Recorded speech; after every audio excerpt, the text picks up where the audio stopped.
Hello and welcome back to Rams Talk, the preview show. We're looking forward to this game, this weekend's game, against Hull in home fixture. So Derby fans can hopefully get 3 points and enjoy their weekend. We're recording a little bit early, so we won't have any talk about the Oxford result. That is tonight. That's about an hour's time, and Hull have got a fixture tomorrow as well. I'm joined by Nathaniel from the Hull to Hull and Back podcast. Nathaniel, how are you? I'm very well. Looking forward to this. Be interesting if this is recorded. Of course, we've got the match in midweek. If we've lost 10-0, I might be more chipper now than you might think I am watching this later on, but hopefully we don't. Yeah, likewise. I mean, if we get battered at Oxford tonight, and people will be wondering, that's why I just said it there. Why I'm quite happy at the moment. But yeah, we just talked briefly off camera, and I just wanted to, I guess, touch on last season. Firstly, obviously, a lot of Derby fans would have been looking at Hull. Obviously, Liam Rosenior came into the club, and I think there's probably a lot of, from certain points of the fan base, there was a feeling that Rosenior didn't get the time that he deserved at Derby. He then obviously went to Hull and you finished 7th last year. There were times where some of the football was simulating in terms of some of the stuff that Philogene was doing. We've talked just briefly there about some of the players that you had at your disposal. Just talk me through last season, Nathaniel, from your point of view. So I think you said it was we probably should have got the playoffs, and it's a bit difficult to sort of change your expectations halfway through a season. I think last summer was very good, and we signed Philogene, Delap and Morton, who were really incredible. But our squad only really got sort of to the position in January where you'd say, well, playoffs are an expectation rather than maybe just top 10, because we had Carvalho, Zaroury, who flopped, and Ryan Giles, who has not been that good either, but came in with a lot of, there were high caliber players, and we beat Leeds to a few of them as well, which was fun for us Hull fans. So to miss out, I mean, to be fair, we missed out by 3 points, so it's not like an abject failure. And I think at a certain point, I have accepted now that one game, you get a red card early on in the game, you concede a penalty, you're not going to win that. Whereas it's just these sort of fluke moments. And considering the awful refereeing decisions we had against Norwich in both games, and they were the team we missed out on the playoffs to them, that was a bit disappointing. However, with Carvalho, 2 fan for the Gene, you're going to bring up the stat. Is it the top 8 or top 10 scorers from our club last season? None of them are gone. None of them are here. They've all gone. To have all these exciting attacking players, we probably should have got in the playoffs at the end. So it was disappointing. However, even though some of the football was a bit more conservative than we would have liked, we had a lot of draws at home, and we did actually finish the season quite poorly with 3 wins in 13. Rosenior still got us to 7th with a very young squad, and to compete with any team and get close to any team with parachute payments is increasingly difficult. 7th, especially where we started the season, was a really good achievement. I meant to sack him, a young manager, a club legend, getting to the FA Cup final, and I was just thinking about it on our podcast just on Sunday. We were discussing Tuchel, and that actually there aren't many good young English managers out there. Rosenior is probably top 5, maybe top 3 exciting young English coaches, with Eddie Howe and Graham Potter perhaps. And to sack him was crazy, and that's where we got our most views ever. It was a sort of emergency podcast. People were all flooding in, not just from Hull, but from all over the EFL. What on earth has this owner done? Because it had been great growth and positivity and encouragement, slowly getting there. After getting relegated to League One, we had the Alans, terrible owners, getting Acun Ilicella, the Turkish Simon Cowell. So, a great football fan and lots of communication, putting funds in, a young manager who's a club legend, and then to sack him, it's like the bubble burst. And we've just been picking up the pieces since then, it's been bad news story after bad news story on and off the pitch. We've just had another one in a alleged sort of scandal with the sort of CEO of the club being fired for alleged financial misdeeds. It's been a wild summer, and no matter how many of these things would have happened under Rosenior, if we still had Rosenior, we'd be all much more positive. But it's been crazy, and to think about it, like considering how confident we felt in the club after we got a great win away at Southampton, I think maybe 14 games left, playoffs almost guaranteed with that club, with the team we had, and then to go from that to maybe mid-table mediocrity. Tan Kessler, the CEO, was gone. All these players have gone. And we've got Tim Volser, who's under pressure as a new manager. It's quite a turnaround. Sorry, that was a long ramble, but I realised actually there's a lot to get into. Yeah, I mean, it feels a little bit like a therapy session, which we're used to here on Rams Talk. But yeah, like you said there, the top 10 goal scorers of last season are no longer with the club. That includes the likes of Jaden Philogene, Liam Delap, also Jacob Greaves with 2 goals. So he's number 10 on the list, all now in the Prem. I think I look at it and I compare it to the season that we almost went up under Lampard when we had the likes of Harry Wilson, Mason Mount, those kind of players, Fikayo Tomori. There were some really big names there, and also forgetting the likes of Scott Twine that you had as well. So it's pretty crazy to see that. I guess that kind of turnover in players. We talk about Philogene and Jacob Greaves. I mean, that 2 good transfer fees came into the club. Were you happy with the fees that you received for those 2 players? Yeah, I would just say we miss Tomori and Harry Wilson as well. We quite like them, but we didn't actually get as much money for them as we would have liked. I think Philogene, that was an interesting deal because same with Cameron Archer, Aston Villa actually signed him again and then sold him to Southampton. I think it was like a loan deal, but we got him on a permanent deal, but the sort of sell-on fee was so high for Aston Villa that actually it made it cheaper for them to sign him back. But still quite a lot of money, probably 30 million with add-ons. So financially, following on from the sales of Lewis Potter as well, we're not really going to be in a bad situation. So that was good. Philogene had a great sort of first few months. He got an injury, which was a shame, so he wasn't quite as good afterwards, but he got that great Rabona goal, and one of the sort of amazing talents. I think we've seen from Aston Villa, he's just got a red card for them. Maybe not quite as it's not the finished product like Greaves is. I think Greaves is going to not be Ipswich next year. Delap probably isn't either. Carvalho's getting into the Brentford team. Did he go for about 35 million? So it just shows how good that squad really was. So we missed them, but really I think we've got some good wingers in. I think it's more Greaves that we've missed more because McLaughlin and you signing Charlie Hughes, they have big boots to fill.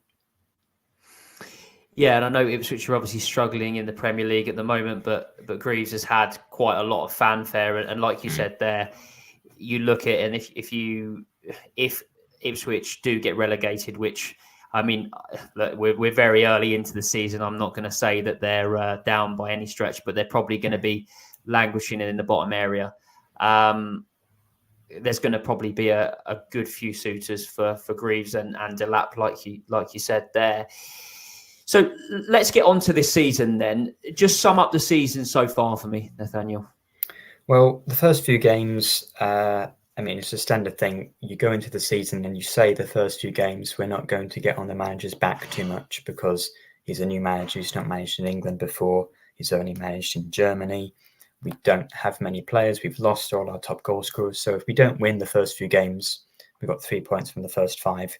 We're not going to have a meltdown. It was nice saying that before the season started, but then when it happened, everyone had a meltdown. And it was more because we didn't get the signings in as early as we would have liked. We were promised a big name striker and we didn't get one. We'll definitely be going back in for one in January. But then we won the 3 games against Stoke and Cardiff, QPR. Not great teams, but you can only beat what's in front of you. I think so far we've seen that. And I would be happy with a mid-table finish given the overhaul with the 20 players out. I think 17 or 16 in. Mid-table would be fine, and that's probably where we are. We've lost every game against a good team like a Sunderland, Norwich, Leeds, Sheffield United, maybe by this time Burnley on Wednesday night. But then the teams below us, we've either got a draw or won. So I think mid-table is where I expected us to be. It's where we are now. And given the performances, is definitely where I expect us to end up. However, it's not going to be a boring season because, I mean, I said we could lose 10-0 to Burnley. If we did lose 10-0, I wouldn't be shocked. How open we are, it's crazy. We don't have a midfield. We either go straight to the wingers and attack and try and score immediately, or, we get cut open horrendously easily if we lose the ball. I've never seen a team, to be honest, I mean, you'll know it as a Derby fan, we are probably worse defensively than the Derby Premier League team that got 11 points. We are that bad. It's really quite terrifying, and it doesn't help that we've thrown 2 games away against Sheffield United and Sunderland by putting everyone up at a corner, like half an hour or an hour in at 0-0. So we've been caught on the break with no defence at a corner and concede. But at least it gives us something to talk about. It's not Rossini ball. It's much more attacking, much more high energy. So the owner said he'd sacked Rossini not because of the league position, but because of how the football was boring. And from that perspective, he's delivered because the football is not boring. It's very exciting. There are going to be goals for us and, unfortunately, for the other team as well. Yeah, exactly. I mean, you said there about the results that you've picked up, and in those games you've scored goals. I mean, I guess the worrying result was the 4-0 against Norwich. What happened there? Was it what you've just said there, or was there other kind of events in that game that led to? I mean, 4-0 in my eyes, Nathaniel, is a thrashing. I think you can call it that. Yeah, I mean, we actually played quite well, not defensively. It could have been about 4-0 in the first 20, 30 minutes. And we made some errors and the goals they scored were too easy. But going forward, we were pretty much as good as they were. Maybe we didn't have quite clear-cut chances, but for an away team against Norwich, who are a good team, will be up there at the end of the season, we actually played relatively well. I wouldn't say it could have been 4-4. It could have been about 8-2, 7-3, something like that, which would have been a fair result. We scored a goal. It was offside, but handball. But then we hit the bar. So we were thrashed on the scoreline and we were thrashed defensively. But I didn't really come out of that game feeling we're completely hopeless. But I'm just glad that against Sunderland, who are top of the league, even though they don't look a good team, because it should have been a 0-0 game, were it not for the crazy goal we conceded from the corner. We seem to have been a little bit more defensively solid against Sunderland. So I'm glad over the 2-week period, 2-week international break, we might have improved in that sense. Yeah, I mean, let's see what happens tomorrow. Those 3 games on the bounce are tough games. Look, they're Norwich that were in the playoffs last season, obviously Burnley. We all know about Burnley. And Sunderland, who, like you said, they're top of the league, and we went there and found out just how good they are. We didn't get beaten heavily. However, there is definitely that golfing class, and I think when I look at Derby, I mean, we want to be that mid-table team. I'll definitely take that right now, and I know what you mean. There is kind of I guess that the feeling of you need to beat who's below you and the teams that you probably should beat, but then you kind of accept, if you go away to Sunderland and lose, or if you go away to Burnley and lose, or Sheffield United or Leeds, like you said earlier, that you've just got to accept it, really. Absolutely. So who's going to cause Derby a problem on Saturday then? We've obviously talked about the 10 players going out of the door. You have signed some new players. Are any of the new players ones to watch? Well, I think, I mean, I don't know whether you're going to ask for what my lineup will be. The front three is pretty solid. Back four, we know what that's going to be. The midfield, it could be any sort of number of players. We don't know what that's going to be. But, I mean, we know what Casey Palmer offers. Has he played for Derby? I think he might have, right? Yeah. Yeah, he's played for many clubs. So, former player, bound to score, of course. I think he's not really a goal scorer, which is a shame, being a striker. But Chris Badia, the Ivorian striker we've got on loan from Union Berlin, he's a handful. We had Oscar Estepinian, who scored a lot of goals for us, but his overall play was pretty dreadful. Whereas Badia, he's a big lad and he's got a good touch, can hold the ball up. So, that'll be a threat, a good physical battle there. And then Mohamed Baloumi, who is an Algerian winger we signed from Portugal. He looks to be the best right winger we've signed this season. We signed Abu Kamara from Portsmouth. We thought would come straight into the team and play on the right wing, but Liam Miller's form on the left wing has been so good that Kamara has not been able to get into his favourite position. So Liam Miller and Baloumi on the wings, I think they're our most exciting attacking players, because we're not really quite sure of who's playing in the number 10 role. And Badia up front, it's a good player, but not quite a goal scorer. Okay, and you said there about, I guess, the way you play is quite exciting, quite free-flowing. You want to get it to wide players early. Yeah. Is there any difference between the way you play at home and away, or is it just one kind of brand of football? Well, I'm not sure if we play... but yeah, I think we play pretty much the same way we do home and away. Under Vecina, that was the criticism. We were really good away from home. We saw this free-flowing football, and we had one of the best, I think, third or fourth best away form, whereas at home we were just way too conservative. I think maybe teams sat back, whereas, Tim Volter's not a manager that's going to sacrifice his principles. He goes gung-ho, and I think that worked in Germany when you had maybe the best squad with Hamburg and actually only finished third. But here we have a mid-table squad, so I'm not sure that's going to quite work. But that's what he wants to do. And we've scored from a few short corners where we have everyone up the pitch away from home. So away from home, at home, he's going to try and win every game and try and outscore the opposition. And you said there, I guess, about some weaknesses previously, but how else could Derby win this game? Obviously, our home form has been fantastic this season. It's been the reason we are where we are in the table, and we're not kind of looking over our shoulder just yet. How did Derby win the game on Saturday, in your opinion? Well, have you seen that clip of Boas Myhill against Stoke all those years ago where Rory Delap's throw-ins were so scary that he decides to kick it out for a corner instead? I remember it well, yeah. The new tactic for teams playing Hull City is not to give them a corner instead. It's actually to concede corners yourself. Give us corners to try and score, and then you will score on the counter-attack because we don't have a defence.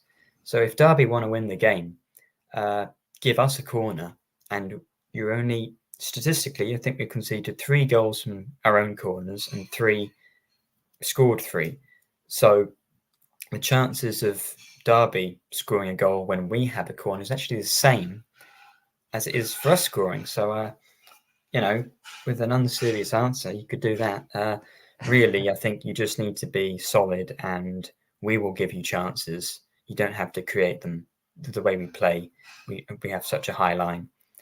Play your quickest striker and you'll get in behind us easily. Even Kiefer Moore was getting in behind us, which is that's very concerning because he is not exactly Usain Bolt.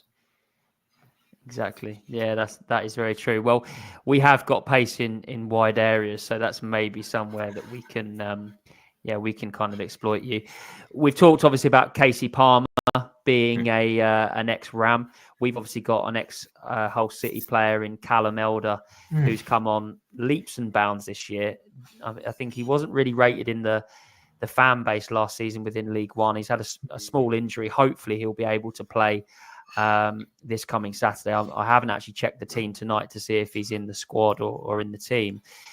What were your thoughts on Callum when he was at Hull City? I get the impression that a lot of Hull City fans just thought he was quite solid, quite reliable, but never really pulled up too many trees. What was your thoughts?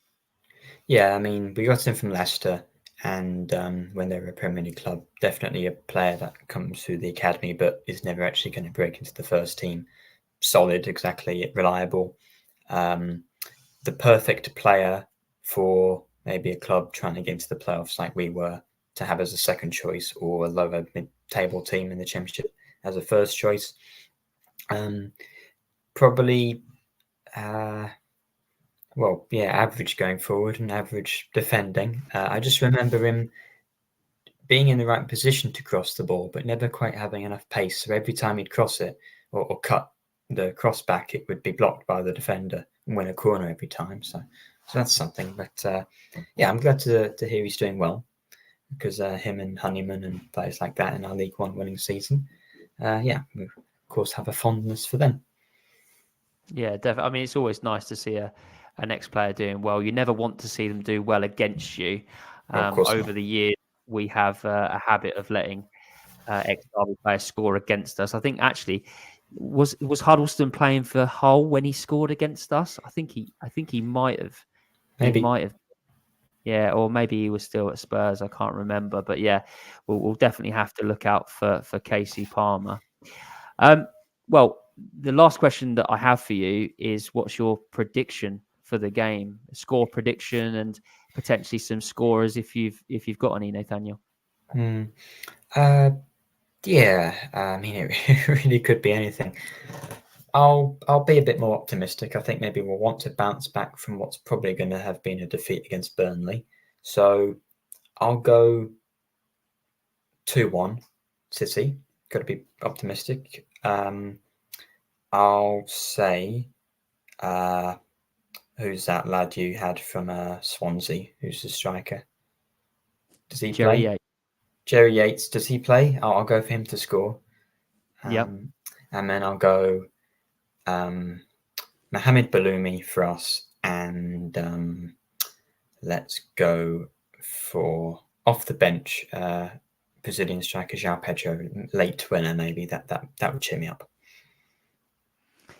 Yeah, I think obviously for me, our home form has been that good, so it's hard not to predict a win for Derby. So I'll have to be optimistic. So I'll probably do the reverse of what you said there.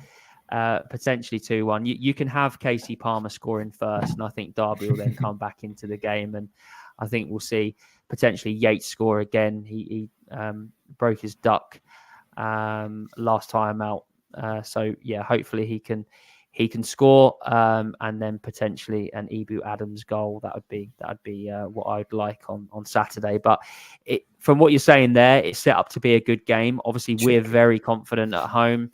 We want to attack. Being away is a completely different story. So I'm glad this game is at home. But yeah, there's definitely a bit of history in terms of players, in terms of fixtures down the years between Hull and Derby. We've had some good games where you've been happy and we've been happy. So yeah, we'll have to see what happens. But Nathaniel, thanks so much for coming on and chatting to us and giving us the lowdown. I still miss Rossini as well, so we've got that in common. We've definitely got that in common, and hopefully we see him back in the I suppose the English pyramid soon, because he's a fantastic manager and also a fantastic guy as well. Very intellectual, and you can't help but admire him when he speaks about the game. So yeah, thanks so much, Nathaniel. If you have enjoyed listening to this preview, please go rate us 5-star wherever you get your podcast from. We will be back on Sunday, talking about the Oxford game and also the whole game as well. Hopefully we're talking about 6 points in the bag, but we will see on Sunday. Thanks so much for listening, and we will see you Sunday.